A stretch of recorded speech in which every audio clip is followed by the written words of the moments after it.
The Babe led the Bombers to their first World Championship in 1923. Strike three, a no-hitter, a perfect game for John Lawson. Reggie Jackson hit his third home run of the game. Hayes makes the catch. The Yankees win.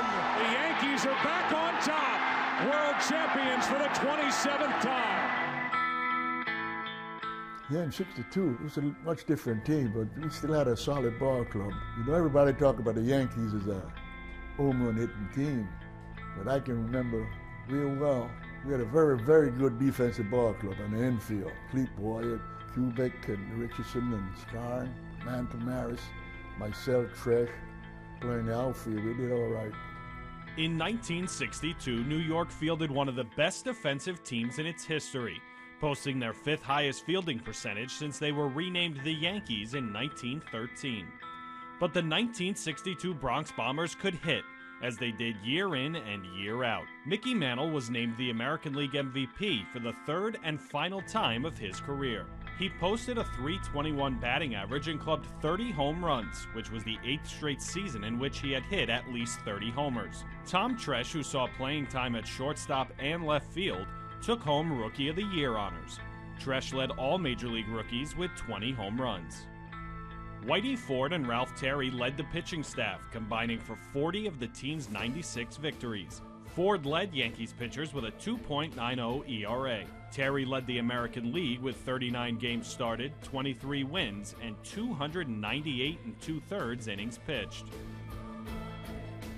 1962 saw something new for the Yankees. This was the first time they played a World Series on the West Coast, where they played the San Francisco Giants. The 1962 World Series marked the 7th time that the Yankees and Giants played each other. This was the first World Series for the Giants since 1954 and the first since they had moved to the West Coast in San Francisco. The series featured a number of future Hall of Famers. You had Mickey Mantle and Yogi Berra for the Yankees. You had Willie McCovey, Orlando Cepeda, and Willie Mays for the Giants. And this was supposed to be the showcase for 2 of the best players in the game at that time, the Yankees' Mickey Mantle and the Giants' Willie Mays, the 2 center fielders. And the World Series was one of the most interesting and most written about World Series ever. That series against the Giants, 2 really great hitting teams that had good pitching and good defense.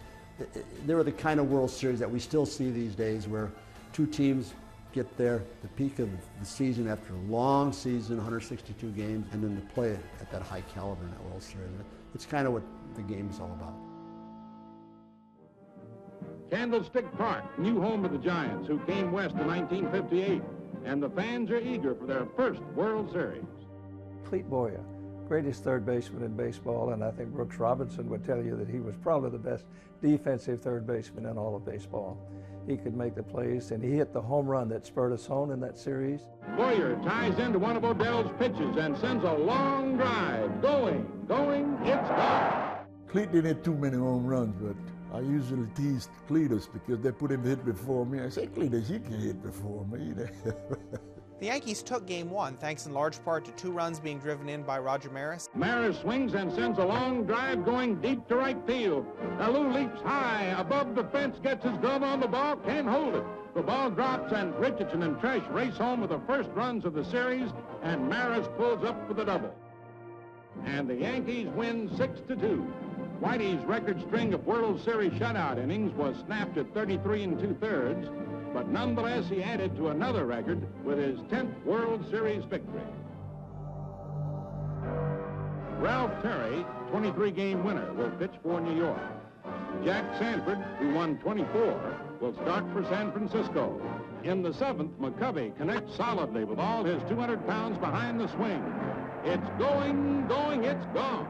The Giants win 2-0 on a brilliant 3-hitter by Jack Sanford, and the series is tied. The scene now shifts to Yankee Stadium.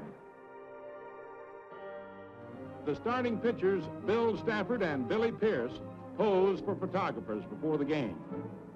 The shutout duel continues into the 7th, with Roger Maris at bat. Maris rams the first pitch into right field. Tresh comes on in to score, and a moment later, Mantle also tallies while Roger reaches second. Bill Stafford carried a shutout into the 9th inning of the game, where he allowed 2 runs but held on for a 3-2 victory. And the Yankees again lead in the series 2-1. Bill Stafford is warmly congratulated by his mates. But he owes an assist to Roger Maris, who figured in all the Yankee runs in the 7th inning rally, started by Tresh and Mantle. Juan Marichal, high-kicking right-hander, will start for San Francisco. Whitey Ford, winner of the opener, will go for the Yankees. A second baseman for the Giants named Chuck Hiller, who in Game 4 at Yankee Stadium became the first National League player to hit a grand slam at a World Series game. And there it goes. A long drive deep to right field. Maris can't reach this one. It's gone. He hit only 3 homers all year. The Yankees ran into an old friend in Game 4 of the World Series. Don Larson was the winning pitcher that game for the San Francisco Giants. Larson only faced 2 batters during the game, but did receive credit for the win. Ironically, this game took place on the 6th anniversary of Larson's perfect game in the 1956 World Series. The Giants win 7-3, and the series is all tied up again at 2 victories each. Tommy Tresh was a terrific player, switch hitter. He had a good series. Tom Tresh hit a key home run in the 5th game of the 1962 World Series. Tresh swings, look out now. There's a long drive going to deep right field. It's going, and it is gone for a 3-run home run. And the tie is shattered. Tom Tresh had a big 3-run home run in that game. In fact, Tresh, who was the eventual Rookie of the Year in the American League that season, was one of the Yankees' heroes in this series. And the Yankees win to take a 3-2 edge in the series. Ralph Terry with his first World Series victory, and Tom Tresh with his home run were the key men. One thing I remember vividly was the rain. It rained and rained and rained. A lot of rain in that series, so it drug out for a long time. But the field never really returned to normal. There were actually photographs and film of helicopters being brought in to dry off the field. Rain kept the teams waiting in their hotels for 3 days before Game 6 took place. Orlando Cepeda, with 2 hits already, adds a 3rd with a line single to center. Hiller scores, and the Giants have lengthened their margin to 5-1. But Billy Pierce outpitched Whitey Ford in Game 6 to force a dramatic Game 7 at Candlestick Park in San Francisco. The series is tied at 3 victories each. Billy Pierce pitching a dazzling 3-hitter. And now the title rides on the final game. Game 7 saw one of the great all-time pitching duels in World Series history. Ralph Terry was back on the mound in Game 7, trying to avenge the Bill Mazeroski home run loss he had suffered 2 years earlier.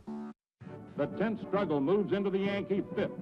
And that brings Tony Kubek to the plate with the bases loaded, nobody out.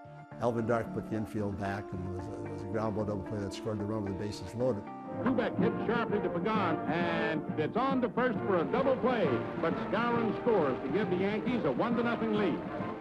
What most people don't remember wasn't the Yankee hitting, but it was the Yankee defense that won the game. Tom Tresh made a spectacular play in left field to rob the Giants of a triple and a possible game-tying score.